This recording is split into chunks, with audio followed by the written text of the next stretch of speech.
ওষুধের মতো আমাদের শখগুলোরও একটা মেয়াদ থাকে। ছোটবেলার সাইকেলটা যদি বুড়ো বয়সে কেনেন, যৌবনের প্রেমটা যদি বার্ধক্যে আসে, তাহলে প্রাপ্তিটা হয়তো থাকে, কিন্তু সেই পাগলামিটা আর থাকে না। সময়ের খিদে সময়ে না মিটলে পরে অমৃত দিলেও আর স্বাদ লাগে না। সব সময় দেরিতে পাওয়া শখগুলো আসলে স্বপ্ন পূরণ নয়, বরং মরে যাওয়া ইচ্ছের সাথে এক ধরনের সমঝোতা মাত্র।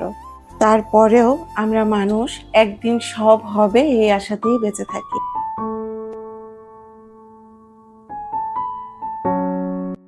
আসসালামু আলাইকুম, welcome back to my channel my daily life and kitchen থেকে আমি শিশির নতুন একটা ভিডিওতে ওয়েলকাম করছি। আশা করছি সবাই ভালো আছেন, সুস্থ আছেন। আমরাও আলহামদুলিল্লাহ ভালো আছি।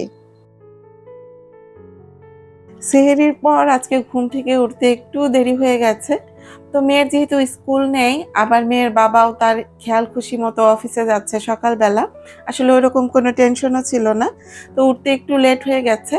আবার আমার আগেই আমার আম্মাজান ঘুম থেকে উঠে গেছে। তো বলছিল, মা আমার খুব বেশি বড় ক্ষুধা পেয়ে গেছে। তো ঝটপট করে ওকে একটু ব্রেড টোস্ট করে দিয়েছিলাম, সেটাই আমাদের ইয়া হাবিবি খুব মজা করে খেয়ে নিচ্ছিল। সাফান আসলে খাবার নিয়ে খুব বেশি বিরক্ত করে, তবে একটা জিনিস খেয়াল করেছি, ওর যখন অনেক বেশি ক্ষুধা পায় তখন কিন্তু খাবার নিয়ে খুব বেশি ঘুরঘুর করতে হয় না, ঝামেলা ছাড়াই খেয়ে নেয়। তো আমি আসলে ভেবেছি এখন থেকে ওর পেছনে আর খাবার নিয়ে ঘুরঘুর করব না। ও যেহেতু কথা বলতে শিখেছে, বোঝাতে শিখেছে, ওর যখন ক্ষুধা পাবে আমাকে যখন বলবে আমি জাস্ট তখনই ওকে খেতে দিব, তাহলে অনেকটা ঝামেলা ছাড়া ওকে খাওয়ানো যায়। এই নিয়ত আমি এর আগেও বহুবার করেছি, কিন্তু নিয়ত ঠিক রাখতে পারিনি। একটু পরে পরে ওকে জিজ্ঞেস করতে থাকি, মা তোমার ক্ষুধা পেয়েছে কিনা, তুমি খাবে কিনা।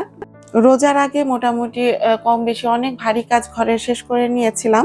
তো এই যে আমার বেডরুমে যে ম্যাটটা থাকে, এটা আসলে ক্লিন করা হয়নি। তো আজকে হচ্ছে এটা ক্লিন করে নিচ্ছি, ছাদে নিয়ে এসেছি। এটা যতবারই আমি ক্লিন করি, এটা কিন্তু ছাদে থেকেই ক্লিন করি।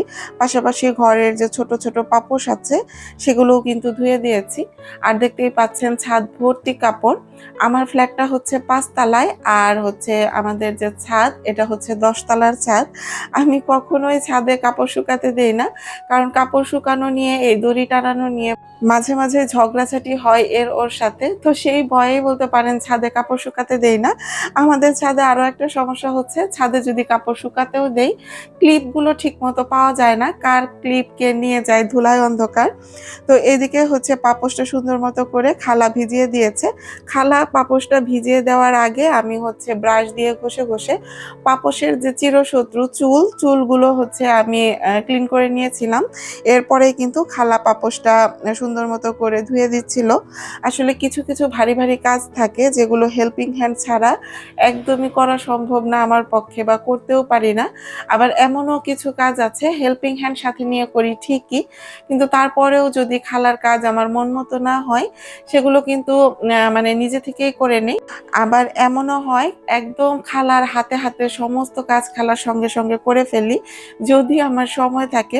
আমার নানু একটা কথা সবসময় বলতো, যে কাজের লোক দিয়ে কাজ করালে একদম কাজের লোকের মতো কাজ করতে হয় সাথে, তাহলে শান্তি মতো কাজ করানো যায়। তাছাড়া কিন্তু কোনো কাজই ঠিকঠাক মতো মন মতো হয় না। দূর থেকে অনেকেই ভাবেন হেল্পিং হ্যান্ড নিয়ে কাজ করলে মনে হয় একদম সারাদিন রিল্যাক্সে থাকা যায়, আসলে কিন্তু বিষয়টা এমন না। তো আজকে হচ্ছে আমার মেয়ে তার আম্মুকে আমাদের বাসায় দাওয়াত করেছে। তো সেই দাওয়াতের প্রিপারেশনই নিচ্ছিলাম। আর আমার শ্বশুর আব্বা আমার কাছে হচ্ছে বিরিয়ানি খেতে চেয়েছিল। তো আমার শ্বশুর আব্বার একটা কথা শেয়ার করি। তো আমার আসলে বিয়ের শুরু থেকেই দেখি, মানে কোনো কারণে যদি সে শুনতে পারে আমার বা সাফানের বাবার কোনো কিছু খেতে ইচ্ছে করেছে আর সে শুনেছে, মানে তার শুনতে দেরি হয় কিন্তু সেই জিনিস আনার বা ব্যবস্থা করার সে একদম দেরি করে না, একদম মুহূর্তের মধ্যে সবকিছু অ্যারেঞ্জ করে ফেলে। আব্বার যে ফুড হ্যাবিট, এটা আসলে খুবই নরমাল। সে একদম রিচ ফুড খেতে পছন্দ করে না, খুবই সাধারণ খাবারগুলো তার পছন্দ। তো সেইখানে সে যখন কোনো একটা কিছু আমার কাছে খেতে চায় বা ইচ্ছা প্রকাশ করে, আমিও সঙ্গে সঙ্গে সেই জিনিসটা তৈরি করে দেওয়ার চেষ্টা করি। আসলে মাঝে মাঝে চিন্তা করি, খুব ভাগ্য করে বিয়ের পর এরকম বাবা পেয়েছি। সবাই আমার শ্বশুর আব্বার জন্য দোয়া করবেন। আজকে যা যা রান্না করব তাতে আমার বেশ অনেকটা পরিমাণ পেঁয়াজ বেরেস্তা লাগবে।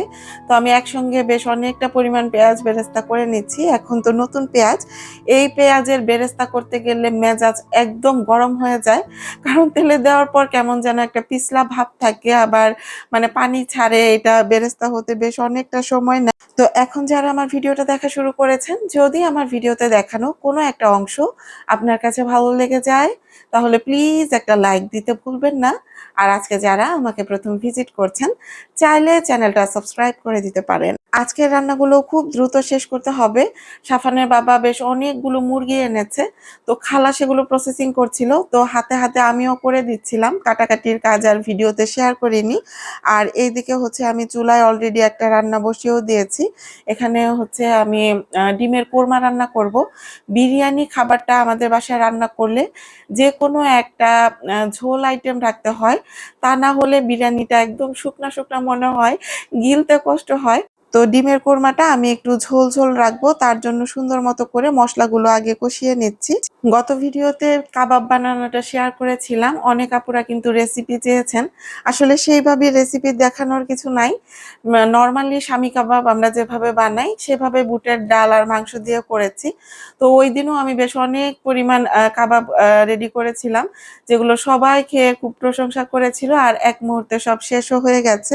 তো আজকেও আবার নতুন করে কাবাব বানাতে হচ্ছে। কাবাবটা যেন দ্রুত বানাতে পারি, তো সেই জন্য প্রেসার কুকারে মাংস, বুটের ডাল সব মশলা দিয়ে একসঙ্গে বসিয়ে দিয়েছিলাম, আর এখন ফ্যানের নিচে রেখে দিয়েছি।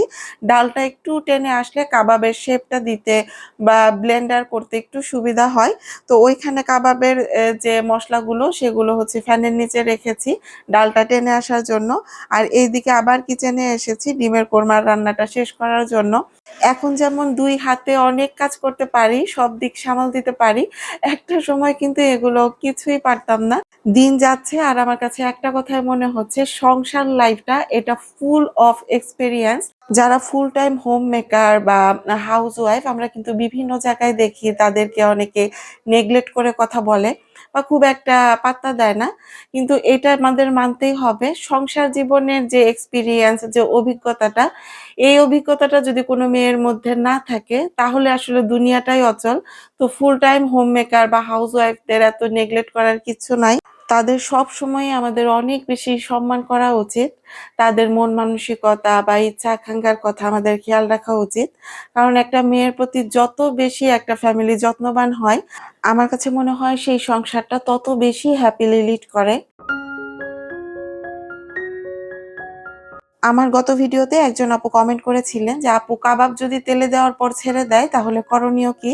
তো আমি বলবো সেই ক্ষেত্রে আপু একটু আলু অথবা ব্রেড আপনি মিক্সড করে দেখতে পারেন, তাহলে কিন্তু কাবাবগুলো আবার স্টিকি অবস্থায় আসবে, তেলে দিলে ছেড়ে দিবে না। তো এসেছি দুর্মূল্যের স্বর্ণের বাজারে। স্বর্ণ আস্তে আস্তে হাতছাড়া হয়ে যাচ্ছে, আমাদের সাধারণ মানুষের একদম নাগালের বাইরে চলে যাবে, যাবে যাবে বলতে একদম চলেই গেছে। সামর্থ্যবানদের উপর আল্লাহ তাআলা যাকাত ফরজ করেছেন, তো আমাদের আসলে প্রত্যেকবারই আলহামদুলিল্লাহ যাকাত দেওয়া হয়। কিন্তু স্বর্ণ বা রূপা এগুলো কিন্তু বছর শেষে বাড়ে বা কারো কারো ক্ষেত্রে কমে। তো যাকাত কার কতটুকু আসতে পারে তার উপরে আমাদের সবারই কিন্তু টুকটাক একটা ধারণা থাকে। তো আমি আর সাফানের বাবা এবার চিন্তা ভাবনা করছিলাম একদম অ্যাকুরেট স্বর্ণ বা রূপার উপর যে যাকাতটা আসে সেটা আমাদের মানে ফিক্সড করার জন্য, জানার জন্য। তো সেই জন্যই মেইনলি জুয়েলারির দোকানে যাওয়া। তো আসলে আমি গলাতে যে রেগুলার চেনটা ইউজ করতাম সেই চেনটার মধ্যে একটু প্রবলেম দেখা দিয়েছিল, তো সেই জন্য আর ইউজ করতে পারছিলাম না। তো আমার গলা বেশ কিছুদিন ধরে খালি ছিল, তো গহনা মাপামাপি করতে গিয়ে সাফানের বাবা আমাকে একটা স্বর্ণের চেন কিনে দিয়েছে। তো এটা হচ্ছে ৬ আনার মধ্যে ছিল লকেটটা ছাড়া, আর লকেটটা ছিল ২ আনা। তো প্রাইস পড়েছিল চেনটার ১,২৪,০০০ কি ২৩,০০০ টাকার মতো। স্বর্ণ সত্যিই একদম সামর্থ্যের বাইরে চলে যাচ্ছে, তারপরেও টুকটাক যতটুকু করে স্বর্ণ এখন কিনি পুরোটাই মেয়ের জন্য, মানে ইনভেস্টমেন্ট হিসেবে কিনি। তো আমার কাছে মনে হয় মেয়ের যে বিয়ে দিব, বিয়ে দিতে হবে, ওকে গহনাপাতি দিতে হবে, সেই চিন্তা করে না, এটাও এক ধরনের সম্পদ, কারণ হচ্ছে ওর পড়াশোনার ক্ষেত্রেও হয়তোবা ভবিষ্যতে দরকার হতে পারে। তো আসলে জায়গা জমি এগুলো কিন্তু প্রয়োজন পড়লে বিপদ আপদে সেল করা এতটা সহজ না, কিন্তু গোল্ড সেখানে অনেকটাই সাপোর্ট দেয়, মানে তাৎক্ষণিক যে সাপোর্টটা সেটা কিন্তু মানে গোল্ড থেকে অনেকটাই পাওয়া যায়। তো এই মুহূর্তে আসলে স্বর্ণ কেনার কোনো চিন্তা ভাবনা নিয়ে আমরা দোকানে গিয়েছিলাম না, কিন্তু হুট করে আসলে সেই ইনভেস্টমেন্টের কথা চিন্তা করেই চেনটা কিনে ফেলা। তো হঠাৎ করে এত সুন্দর একটা গিফট পেয়ে তো কাজের স্পিড আরো ৩ গুণ হয়ে গেছে। তো বিরিয়ানিটা আপু আর আমি ২ জন মিলে-ঝিলে রান্না করে নিয়েছি। বেশ বড়, বড় হাঁড়িতে রান্না করে নিয়েছি। আর এখানে ইফতারের প্রিপারেশন করে নিচ্ছি। আমরা এখন সবাই একসঙ্গে বসে ইফতার করে নিব। সেদিন আজাহারি হুজুরের একটা ওয়াজ শুনছিলাম। তো সে ভাইয়াদের উদ্দেশ্যে বলছিলেন যে বউ শুধু মন খারাপ করে থাকে, ঠিকঠাক মতো ফুড ফরমাইশ শুনতে চায় না, ঘরের কাজ করতে চায় না। বউকে বেশি, বেশি করে শপিং করে দিবেন, বসুন্ধরাতে নিয়ে যাবেন শপিং করার জন্য। দেখবেন যে বউ ফুল স্পিডে কাজ করছে। এটা কিন্তু ঠিক, আমরা মেয়েরা হাসব্যান্ডের কাছ থেকে কোনো কিছু গিফট পেলে একদম গলে যাই। সাময়িকভাবে আমাদের মেয়েদের আর ২-৩ দিন কোনো অভিযোগ থাকে না। এই ২-৩ দিন পরের কথা আর আমি বলতে পারি না। তো আমাদের ইফতারটা শেষ হয়ে গেছে। ইফতারের পর আমি হচ্ছে সমস্ত কাঁচের জিনিস যেগুলো বের করেছিলাম সেগুলো ধুয়ে-টুয়ে ক্লিন করে একদম উপর করে রেখে দিয়েছি পানি ঝরার জন্য। আমার বাসায় তো একটা ইঁদুর আছে। ওর থেকে খুব সাবধানে রাখি জিনিসগুলো। এত বেশি চঞ্চল, দেখা যাবে যে কোন সর্বনাশ যে হঠাৎ করে ফেলেছে তার ঠিক নাই। কারণ সে এমনিতেই সর্বনাশের উপরেই থাকে। মেহমানের জন্য রান্না-বান্না করতে আমার একদম স্পিড কমে না। আমার স্পিডটা কমে আসে এই মানে খাবার-টাবার ঝামেলা শেষ করার পর বাসা যে গোছানো, কিচেন যে গোছানো, এই গোছানোর ক্ষেত্রে আমার স্পিডটা অনেক কমে আসে। তখন যেন কেমন একদম এনার্জিলেস হয়ে যায়। তো এটা শুধুমাত্র আমার ক্ষেত্রেই হয় কিনা জানি না। তো যাই হোক, কিচেনটা খুব সুন্দর মতো করে ক্লিন করে নিয়েছি। যত যাই কিছু করি, রান্নাবান্না করি, রান্নাবান্নার পর কিচেনটা যদি পরিষ্কার পরিচ্ছন্ন না করতে পারি বা না থাকে, আমার মনটা একদম অস্থির থাকে। মনে হয় মাথার উপর বিশাল বড় বোঝা নিয়ে ঘুরে বেড়াচ্ছি। তো আমি কিন্তু রাতের মধ্যেই সবকিছু খুব সুন্দর করে গুছিয়ে নিয়েছিলাম। তো এখানে বসে ফ্লোরে বসে আমরা ইফতার করেছি। এই জায়গাটুকু খালা সুন্দর মতো করে পরিষ্কার করে দিয়ে গেছে। যতই পরিশ্রম হোক বা কষ্ট হোক, একটা জিনিস যখন আপনি সুন্দর মতো মেইনটেইন করতে পারেন, তখন দেখবেন মন থেকেই একরকম শান্তি বা প্রশান্তি কাজ করছে। ইদানিং অনেক আপুরাই ভয়েস মেসেজ দেন বা মেসেজ দেন, "আপু আপনি ঠিকঠাক মতো রেগুলার ভিডিও দেন না কেন?" আসলে রোজার মধ্যে আমি প্রত্যেক বছরই এত বেশি ভিডিও দেই না। আসলে রোজার মাসটা আল্লাহ তাআলা আমাদের কাজে লাগাতে বলেছেন। আমাদের জন্য অনেক, অনেক, অনেক বেশি রহমতপূর্ণ করেছেন। তো ভিডিও মেক করা যেমন একটা কাজ, তো আমার কাছে মনে হয় এই কাজের থেকে আমাদের যে ধর্মীয় কাজগুলো, এগুলোর প্রায়োরিটি সবসময়ই বেশি। ভিডিও তো সারা বছরই দিতে পারবো আল্লাহ যদি সুস্থ রাখেন, বাঁচিয়ে রাখেন। কিন্তু রোজার মাস চলে গেলে তো আর পাবো না। তো আমি আসলে আমার চ্যানেলের প্রত্যেকটা আপু ভাইয়ার জন্য মন থেকে দোয়া করি, রোজার মাসের যে পবিত্রতা, যে মহিমান্যতাটা, সেটা যেন আমরা প্রত্যেকেই আমাদের জীবনে খুব সুন্দর করে কাজে লাগাতে পারি। আল্লাহ তাআলা আমাদের প্রত্যেকের উপর সহায় হোক, আমাদের রোজাগুলো কবুল করে নিন। তো আজকের ভিডিওটা এখানেই শেষ করছি। সবাই ভালো থাকবেন, সুস্থ থাকবেন। আমাদের জন্য বেশি, বেশি দোয়া করবেন। তো দেখা হবে নেক্সট কোনো ব্লগে। সেই পর্যন্ত সবাই সুস্থ থাকেন। আসসালামু আলাইকুম।